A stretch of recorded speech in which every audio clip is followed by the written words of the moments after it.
Good morning, and thanks for joining us. Today, we'll start with an update from Dr. Walensky on Omicron cases in the U.S.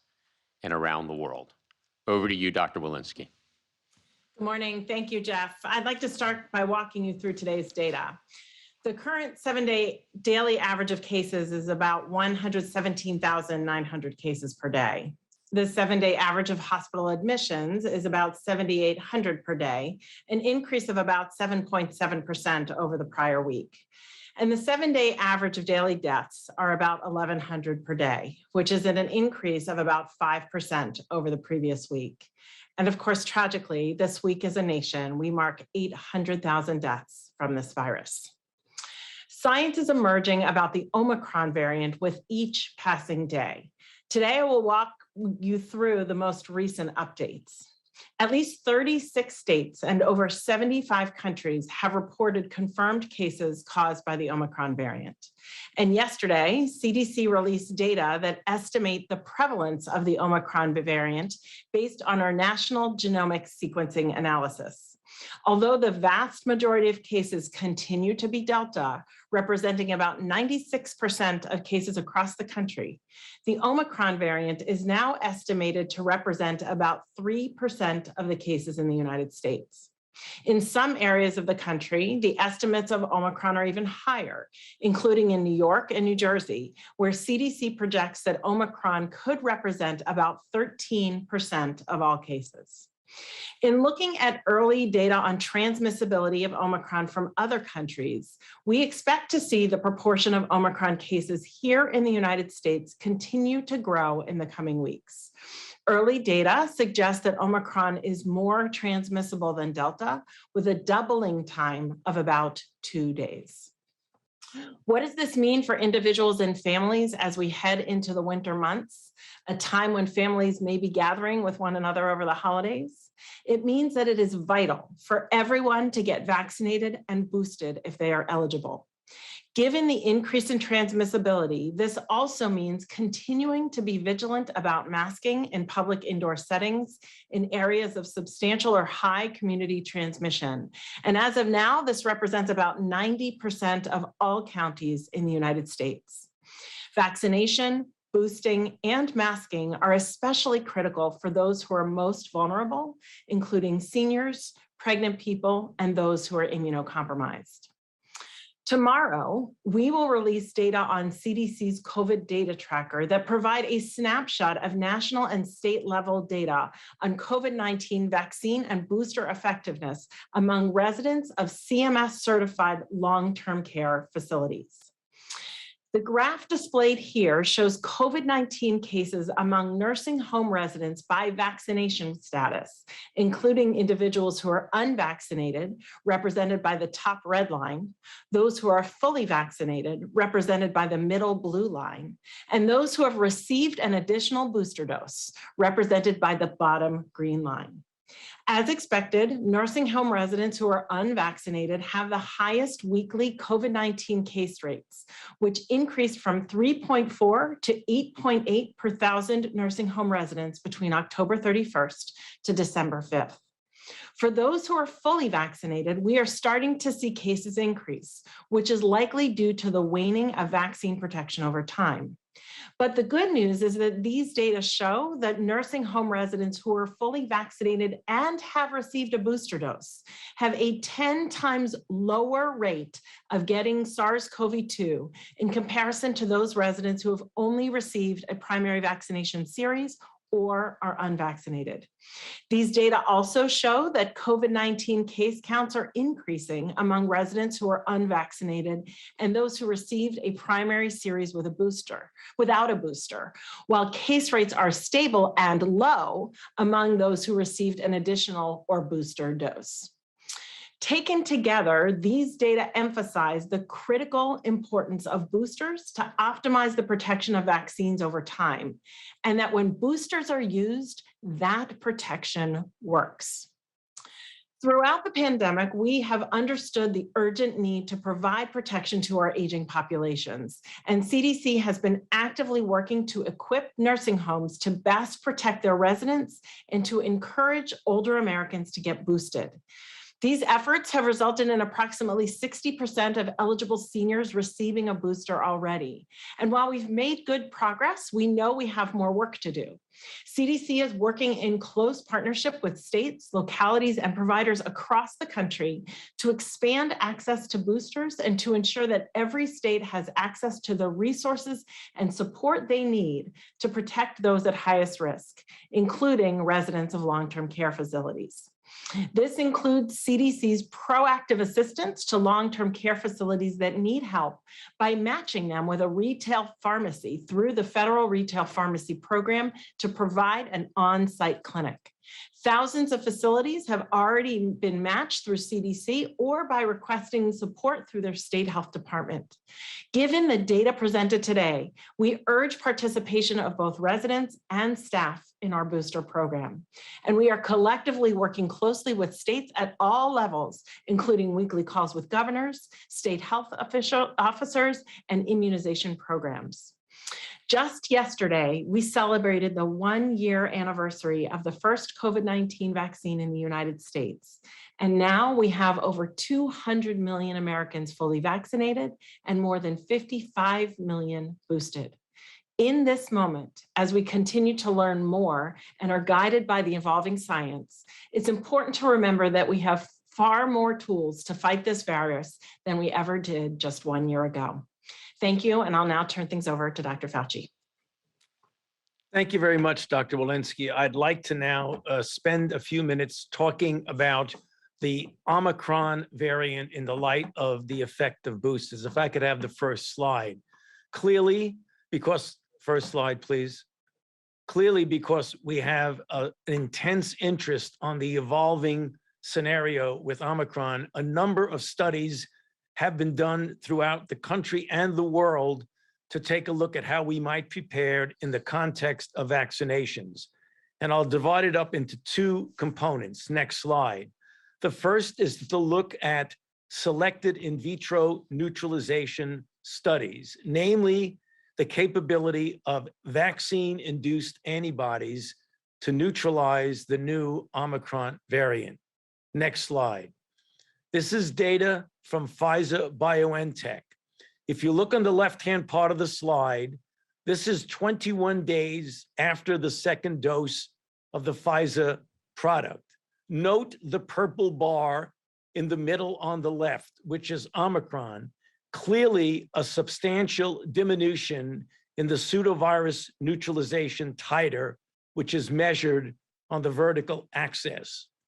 On the right-hand part of the slide, 1 month after the third dose, take a look now again at the purple bar, which has gone up substantially from the 6, which is circled on the left, to 154. Again, this is one of a number of representative studies. Next slide. Another study from the Rockefeller University in New York, funded by the National Institute of Allergy and Infectious Diseases, again, showing that Omicron exhibits a rather profound degree of neutralization escape, looking at the low levels of the blue triangles on the left part of the panel. However, the 2-dose mRNA vaccinated people who received a booster dose had a substantial increase in neutralizing activity to the tune of a 38-fold increase. Next slide. And most recent data from our own Vaccine Research Center, which is the first in a series of data that will be coming out over the next few days and be published in a preprint server next week. This is a sampling of the data. Again, 2 weeks post-dose, look at the Omicron ID50 neutralizing activity, substantially low. Look at the 3 dots that are even below the level of detection. However, if you look at 2 weeks post the third dose, note the substantial degree of elevation of the neutralizing titer well within the range of neutralizing Omicron. Next slide. Now we look at selected clinical studies. Next slide. As is shown here, this is not looking at booster, it's looking at the effectiveness of a 2-dose Pfizer vaccine against the Omicron variant. On the left-hand part, as has been reported in multiple other studies, the effectiveness against SARS-CoV-2 infection is about 33%, down from 80% to the pre-Omicron era. But note on the right-hand part of the slide that the effectiveness against hospitalization, which is critical, still maintains a 70% effectiveness. Obviously, this is significantly down, but there is the maintaining of a degree of protection against hospitalization. Next slide. Now, if you look at the UK data, if you look at the delta in the blue boxes, you see that effectiveness is significantly lower when you look at the times since the vaccine was given, measured in weeks. However, when you get the booster, which is in the red circles for Omicron, it increases to 75% effectiveness against symptomatic disease with a booster dose. So what is all of this telling us very clearly and very emphatically? Last slide. The Omicron variant undoubtedly compromises the effects of a 2-dose mRNA vaccine-induced antibodies and reduces the overall protection. However, as I showed on a prior slide, considerable protection still maintains against severe disease. The early in vitro and clinical studies that I mentioned indicate that boosters reconstitute the antibody titers and enhance the vaccine protection against Omicron. And so finally, our booster vaccine regimens work against Omicron. At this point, there is no need for a variant-specific booster. And so the message remains clear.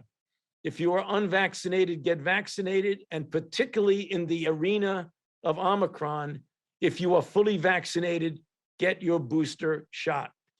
Back to you, Jeff. Thanks, Dr. Fauci. So as we just discussed, as Dr. Fauci presented, each day we are getting additional data that gives us a clearer understanding of the Omicron variant. And as Dr. Fauci just importantly explained, our vaccines work. They continue to provide people protection against this new variant, and booster shots provide the highest level of protection. From day one, President Biden has been laser focused on getting shots in arms. He marshaled a whole of government effort to make vaccines readily available and easy to get at more than 80,000 locations nationwide. And he empowered local leaders with the tools and resources they needed to answer people's questions and get their communities vaccinated. Vaccines are the best line of defense against COVID, plain and simple. They keep people out of the hospital and save lives. The latest data from CDC shows that an unvaccinated individual is 8 times more likely to be hospitalized due to COVID and 14 times more likely to die from COVID compared to a fully vaccinated individual. Just yesterday, a new study from researchers at the Yale University School of Public Health and the Commonwealth Fund quantified the impact of our relentless effort to get Americans vaccinated.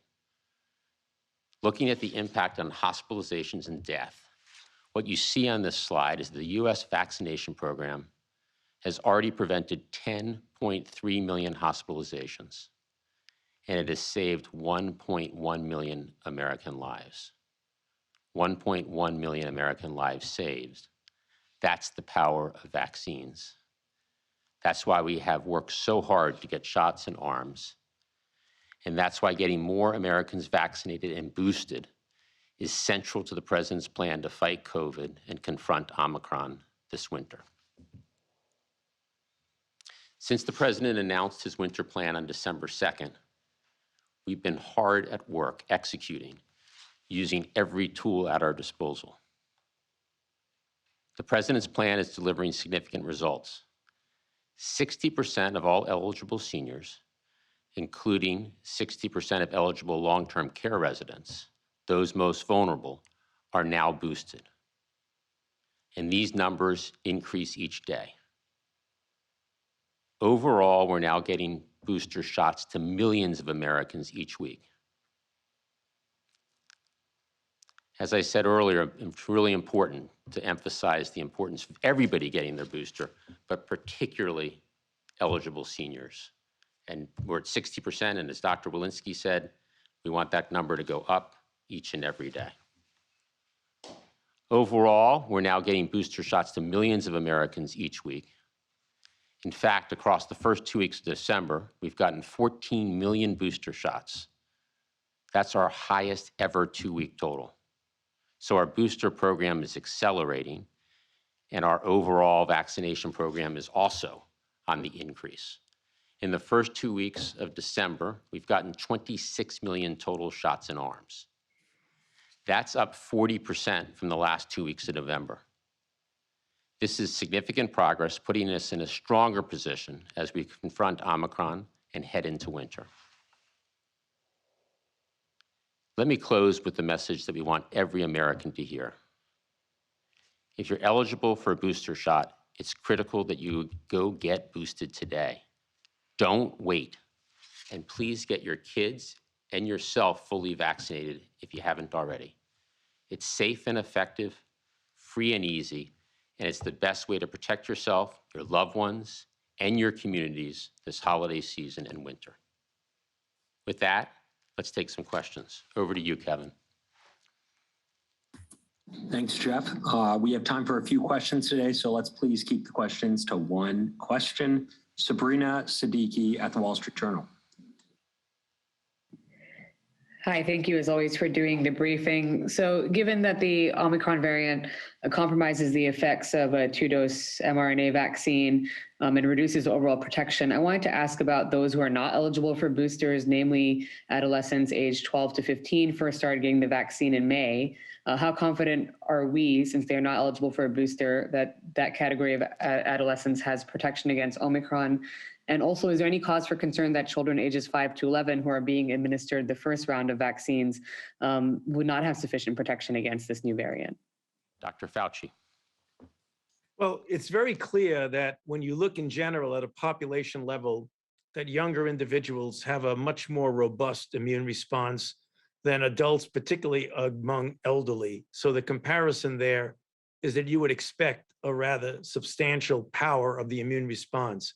Having said that, we continually look at the durability of response and the level of response in the people that have been followed in the various studies. So this is something that we will continue to examine as to the possibility or necessity of providing boost for that cohort of young people. Thank you. Next question. Go to Catherine Bond at Vanity Fair. Thank you for the briefing and thank you for taking my question. 2 weeks ago, the African Union put out a statement calling on donor countries to no longer send donated COVID vaccine doses that were ad hoc, provided with little notice, and had short shelf lives. They also called on donor countries to include ancillary supplies with those donations, including specialized syringes for the Pfizer doses. My question is, has the White House, in light of this, reconsidered its policy of not including specialized syringes with the Pfizer donations? Or has it made any change to that policy? Thank you. Well, thanks for the questions. I want to start for the question, and I want to start by saying that the doses that we are sending are not short-lived doses, meaning they have an extended period of shelf life. So that might be happening with other countries' donations, but not with the U.S. donations. And we've sent 320 million doses now to 110 countries, and that's more than every other country in the world combined. And as you know, that's part of an overall commitment of a minimum of 1.2 billion doses donated with no strings attached, and we plan on building on that total across time. I think importantly, the U.S. State Department and USAID are leading the administration's efforts to work to turn vaccines into vaccinations. And that does mean that we need to make sure that there are enough syringes and needles. And our team has been helping with the global effort to ensure that there are the syringes and needles. The AID team and the state team are working to help train health workers to vaccinate people on the ground, run local media campaigns, and also to launch what we've done here, mobile vaccination clinics. Just last week, USAID added $400 million. That brings a total of $1.7 billion for global vaccine readiness. Administrator Power made that announcement last week, and that includes within that 400 efforts to bolster the cold chain storage in various countries, set up field hospitals, train health workers, build data systems, and support campaigns to increase vaccine confidence. So we'll continue to do all we can to support getting vaccines to countries, and then importantly, as you point out, taking vaccines and make sure that they become needles and arms and actual vaccinations, and that includes efforts to support with the needles and syringes needed to do just that. Next question, please. Let's go to Jeremy Diamond at CNN. Hey, thanks very much for doing the briefing. So tomorrow, the Advisory Committee on Immunization Practices is meeting to discuss the Johnson & Johnson vaccine. I'm wondering if Dr. Walensky could say why that meeting was called and whether you believe that the benefits of getting J&J no longer outweigh the risks. And then secondly, given the rapid spread of Omicron and the data on protection against Omicron from a booster shot versus a two-dose regimen that Dr. Fauci just presented, isn't it time to change the definition of fully vaccinated to 3 doses? And if not, what more data are you waiting on to make that decision? Thank you. So Dr. Walensky on the ACIP and then on the definition of fully vaccinated. Yeah, thank you for that question, Jeremy. So ACIP meets intermittently to review the safety data of all of their vaccines, and I will look forward to their discussions tomorrow and to review of those data and to any recommendations that come thereafter. In terms of the definition of fully vaccinated, as you know, the definition right now is 2 doses of an mRNA vaccine or a single dose of the J&J vaccine. Certainly, as Dr. Fauci has demonstrated, and even our CDC data have also demonstrated, we are continuing to follow that science, and it is literally evolving daily. And as that science evolves, we will continue to review the data and update our recommendations as necessary. Next question. All right, go through a few more. Josh Wingrove at Bloomberg. Hi there, thank you so much. Can you give us a sense of what employers and schools should be doing right now? We're seeing a lot of employers put on hold their return to office strategies. We're seeing schools and colleges move to virtual or warn about the need to move to virtual. We're seeing widespread outbreaks in Major League Sports leagues, for instance. Do we think that this is mostly the Delta surge that we're seeing across the Midwest and Northeast, or is this believed to be that plus Omicron? And do you think overall that we need to be, in essence, locking down a little bit again? Should employers, should schools be taking the precautions that we're seeing, or are they overreacting? Thank you. Dr. Walensky. Yeah, maybe I'll start, Josh, and just say, our guidance from the CDC has actually been very clear as to what we should be doing in preventing these cases from happening. Of course, as we've been saying, getting vaccinated, getting boosted, especially with emerging data, that the boost will really be helpful, both with regard to Delta, but also with regard to Omicron. But also our masking guidance has actually not changed. In areas of substantial or high transmission, we should be having public indoor masking for everyone, vaccinated or unvaccinated. That is 90% of the counties right now. Adding ventilation, adding distancing and hand washing, all of those continue to hold and continue to serve us very well in preventing disease. And we would just encourage local jurisdictions to employ the interventions that we know work. Yeah, I would just add, consistent with what Dr. Walensky just said, we have the tools to fight this virus, including Omicron, and we're in a very different and stronger place than we were a year ago, and there is no need to lock down. We have the effective vaccines. Dr. Fauci just talked about, including against Omicron. We have booster shots for all adults. We have now a vaccine for kids age 5 and 11. That means we now have vaccines for 95% of Americans. We know how to keep our kids in school and our businesses open, and we're not going to shut down our economy in any way. We're going to keep our schools and our businesses open. Next question. Go to Serena Marshall at Now This News. Thank you so much for doing this. I was wondering how much more widespread. Hey, Serena, you're cutting out. Can you hear me now? We were having trouble hearing you.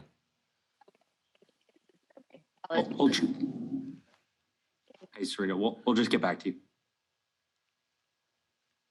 Let's go ahead and go to our last question. Let's go to Brenda Goodman at WebMD.